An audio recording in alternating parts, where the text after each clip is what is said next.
Welcome to Zoom In, Zoom Out. I'm Isabel Wang. When we talk about art, some may think it's something distant and difficult to relate to.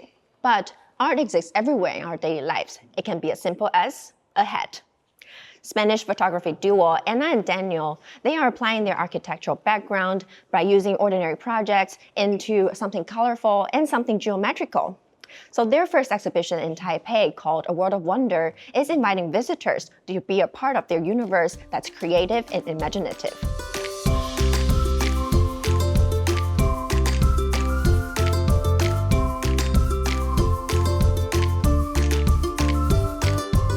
So how do they come up with all of these creative ideas?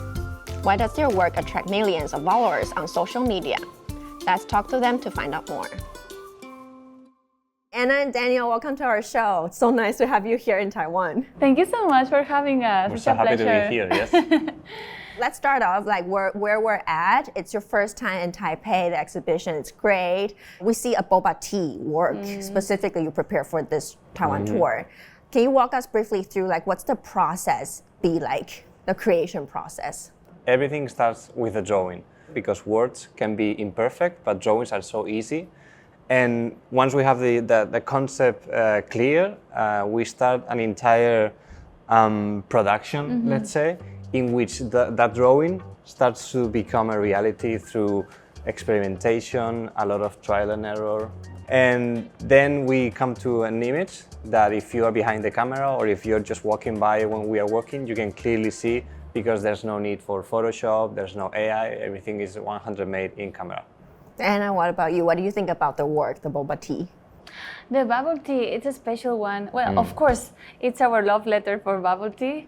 Yeah, we wanted to create something special for Taiwan. So it was a way to say, hey, we are very happy to be here. And again, as Annie was saying, it's a process that when you see the image, it looks very simple, but yet it takes us weeks, even months to finish one image. When people come here, what kind of major takeaway do you want them to feel or to have spark their creativity? I think there's many takeaways, hopefully, in the exhibition, but maybe the most important of them is that the process can be fun. For us, when we go to an exhibition, sometimes it's a little bit intimidating to see the work finished, and sometimes you can question or ask yourself, how do people get there? What's the process? How do they do? Is it very difficult? Do I need very expensive tools or a very fancy studio? And hopefully through the sketches, the videos, and the installations, people can see that there is actually no need for all of those things. You can actually do a lot with what you have on your surroundings. Also, I think that the main goal of this exhibition is to spark joy. We want people to come here, to have fun, to play with installations. Mainly, it's that, to remind people that there is magic in everyday life and they can find beauty everywhere. You don't use AI for the creation of your work. Why is that? And then why do you think that human element would be a very important part of the creative journey? We've been working this way many, many years. It's because of the process. It's something that we enjoy doing. When we look at a photo of a finished result of one of our artworks, we don't really see just the final result. We see all of the stories, all of the moments, the good and the bad, and all of the learning that we did through the process. Have you ever tried to use AI tools at all? Yes. Actually, we have a few examples of what would happen. I have this drawing, this is my idea. What would it be? And the AI results are amazing. Yeah. And they are basically... Sometimes it's really hard. Now when I'm scrolling through social media, it's really hard to tell what is AI generated or what is actually handmade. Yes. It is. And it's about to get much, much difficult. Crazier. But again, I look at the result and I'm like, well, that was depressing. I don't get any joy from that process. Maybe some people do, and that's amazing. We are all very different. We respect that. But for us, the joy in creating and doing something, it's almost something a bit, I don't know, how can I say this? We do it for us. The simple answer is because creating with our own hands, it's funnier. We really enjoy the process. For us, the result is really important because we want to convey a message, to tell a story, but it's the process that brings us joy. We are former architects, and I think that humans need to create. We find joy in the process of brainstorming. Okay, I have this idea. How can I make it real? As you all know, or maybe even you notice, here in Taiwan, we're like very attached to our digital devices now. Everyone is on their phone, or their parents will give their kids phones. How do you think that through this kind of creation of art or being able to do DIY, the impact or the influence that you hope to bring to maybe Taiwanese people or more people coming here?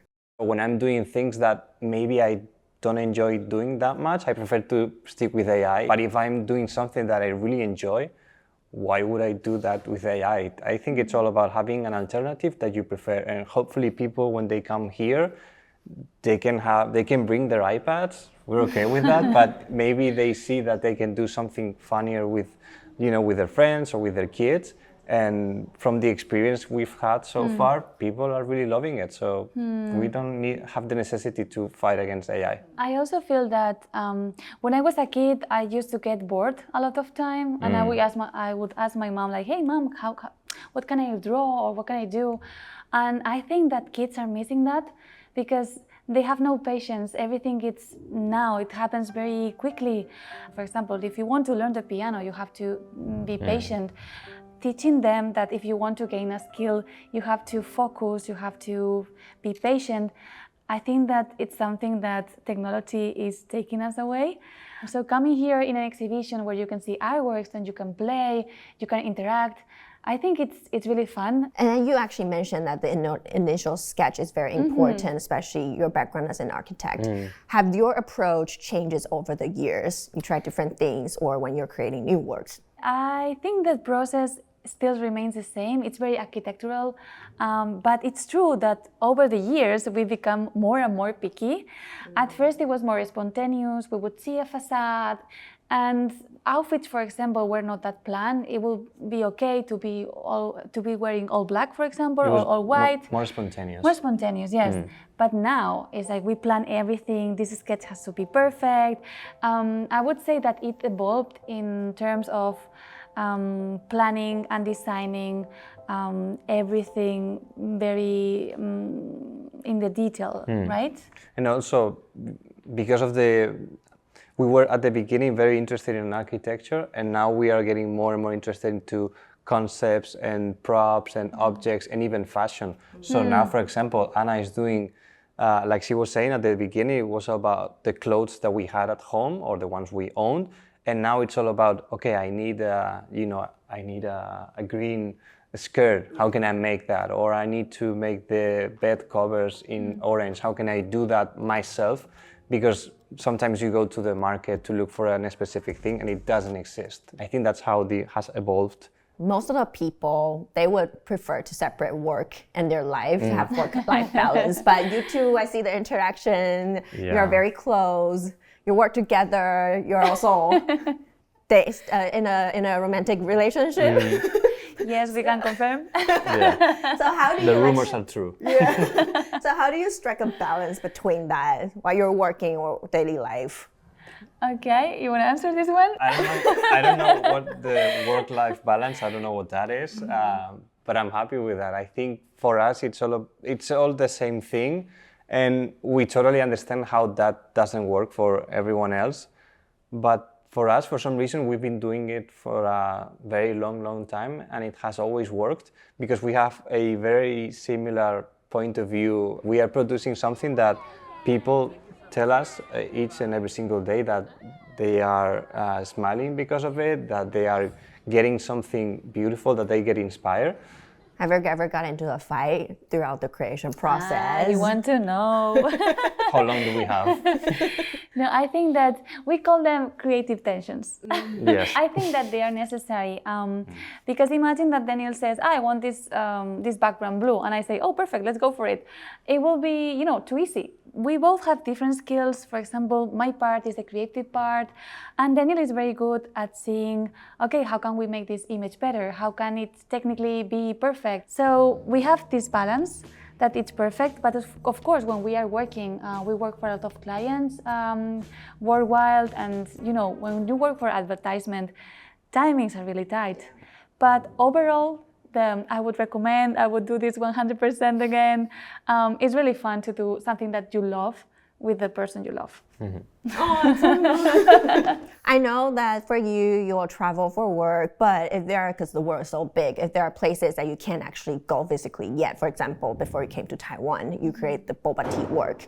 Before you go to a foreign place, how do you imagine what kind of work you want to do? Oh, that's a good question. I think we try to have a bit of a sense of what the place is about. Like some places have a more traditional architecture style, some of them are more contemporary, and some of them even simply have more singular projects. And we always try to look for those because I think that type of project can make for very good images. But some of the times it's better to experience the place for yourself. I know that you've been here in Taiwan for just a few days, and mostly here at the exhibition. Yeah. But if you get a chance to walk around on the Taipei street already, do you have already like an idea of, oh, what kind of work I want to create during my time in Taiwan? Yeah, I mean, I definitely think we're gonna come back in the future because we are staying for a couple of days, like proper like tourists, like exploring the city. And as Daniel was saying, sometimes it's just a little window around the corner that sparks our curiosity, something we cannot plan. And because in our work everything is designed, we will maybe need something like a special outfit. So for this trip, I think that we will take notes. And we will definitely come back when it's not rainy season. Yeah, because, probably a good idea. Yeah, because when we work, you know, for us it's important the lights. Yeah, natural light. Yeah, but I think that we only been to Shilin Market at this point. Yeah. But we will definitely explore the city and have some ideas for the future. What kind of notes have you taken so far? Mental notes. I think it's all about the color. Like yesterday when we were in the Shilin Market, although it was dark, everything was so colorful. There were so many inputs, also so many sounds, so many smells. I think it's from the point of view of photography, I think whatever we do here should have a lot of colors. Are there any works that you originally want to push out but eventually have to drop because it doesn't really meet the standard or doesn't show us the way you imagined? Well, it's not that when we are doing an image, we go for it like 100%. So it has to be out. It has to be. One thing we have very always in mind is the universal aspect of the artworks. We're trying to produce something that can be understood, you know, in Spain where we are from, but also here or in the other side of the planet, and to not need a description for the artwork. Is there like a place that you have not visited yet, but you really, really want to make an image or a photo about? Taipei was one of those places for many, many years. I had the idea before this exhibition, maybe this is not going to happen for some reason, because it's been, for the longest time, we've had this support from people in Taiwan, and we were like, but it's not happening. There's no project that is bringing us there, like what's happening? And now we're here and we're so happy. I would like to go to Japan because we've never been there, and we are really interested in the minimalism of the architecture, but also into fashion. So I would like to go there and do some shopping. Yeah, that would be nice. Well, thank you so much, Daniel and Anna, for taking the time to speak with us today. Thank you so much. It was so much fun. Yeah. So this has been Zoom In, Zoom Out. If you enjoyed today's episode, don't forget to like, subscribe, or share, and even leave a comment below. We hope you enjoyed the show. Until next time. 谢谢。 Bye-bye. For people to see that dance break. It's a nice tune. Hey! Okay.